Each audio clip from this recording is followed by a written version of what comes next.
imagine packing a suitcase, right, like for a cross-country trip today. You'd need a heavy winter coat for your morning coffee. But then by the afternoon, you're stepping into like a 108-degree outdoor steam room, Oh, yeah. and the rain there doesn't even cool you down. Right, exactly. So, okay, let's unpack this. We are doing a deep dive into the Daily Tech Reader's National Weather Service summary for today, August 22, 2026. And looking at this data, I mean, the U.S. doesn't even look like a single country.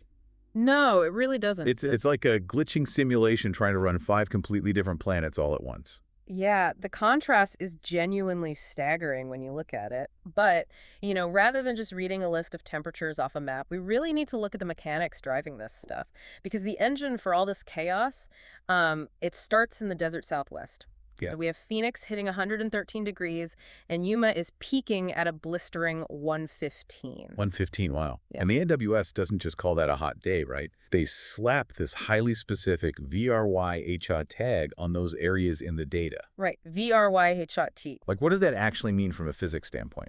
So that tag, it's actually an official warning that the environment has crossed a biological threshold. Oh, biological. Okay. Yeah, because when temperatures push past 110 degrees or so, the ambient air is actually hotter than your internal body temperature. Right, yeah. So your primary cooling mechanism, sweat evaporating off your skin, it just starts to fail because the heat transfer reverses. Well, it reverses. So the environment is actually pumping heat into you. Exactly. Faster than you can shed it, so it becomes a literal physiological hazard. Gosh. Well, wait, hold on. That brings me to Texas, specifically Wichita Falls, Oh, right. because it's hitting 108 degrees today, but the forecast also calls for showers. And that that makes zero physical sense to me. Wait, 108 degrees and raining? That sounds less like weather and more like stepping into a boiling sauna. How do those even coexist? Doesn't rain inherently cool the air down? You would certainly think so, yeah. But in this specific atmospheric setup, the surface heat is so intense that when high-level moisture falls into that 108-degree environment, a lot of it vaporizes the moment it hits the blazing pavement. Oh, wow. It just instantly converts into steam. So it doesn't even cool things off? No, not at all. Instead of a refreshing shower, the atmosphere just acts like a giant steam room mechanism. Jeez. The rain never really gets the chance to do its job of cooling the environment. It just traps you in this oppressive, heavy humidity. So you're basically being steamed alive on your morning commute. Precisely, yeah.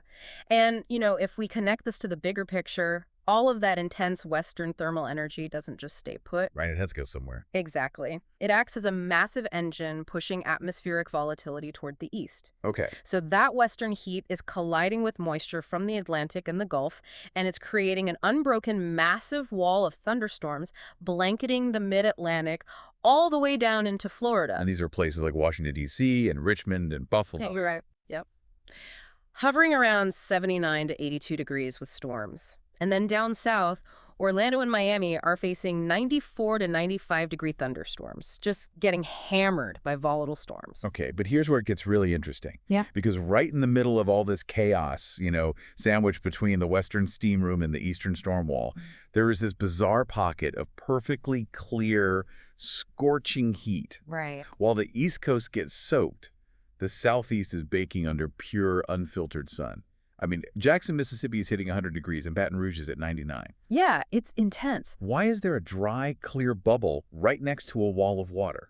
So that bubble is a high-pressure heat dome. You can kind of think of it as a massive, invisible atmospheric shield. Okay, a shield. Yeah, because the high pressure involves sinking air, which physically pushes downward on the atmosphere. I see. And that downward force suppresses any cloud formation and literally deflects storm tracks around its outer edges. Oh, so the storms just hit that dome and bounce around it. Exactly, leaving the area inside trapped under relentless clear sky heat. Man, it's wild how localized these massive systems can be. I mean, the map is completely fractured. It really is. And, the West Coast is another perfect example of that extreme localization. Because inland California is acting like a furnace right now. Fresno is sitting at 100 degrees and sunny. Right. But you drive just a couple of hours away, and San Francisco is a cool, cloudy 72 degrees. That's just a few hours drive. Yeah. The cold marine layer from the Pacific Ocean gets physically trapped by the coastal mountains. Oh. So it creates a localized natural air conditioner for the coast, while the inland valleys, completely cut off from that marine layer, just bake. Wow. Well, we've been talking about how this massive heat engine dictates the weather basically everywhere, but there's one data point that seems completely immune to it. Oh, the northern outlier. Yeah, Duluth, Minnesota is dropping to a chilly 46 degrees overnight.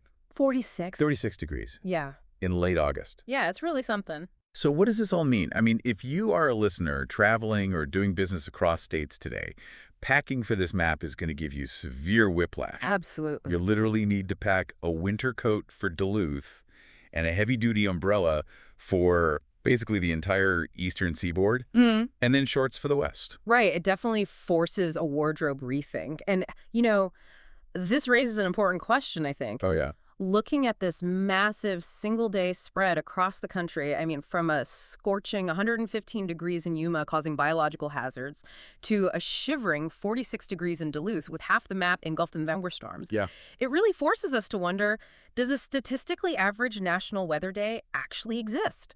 Or is average just a mathematical illusion hiding these wild, fractured extremes?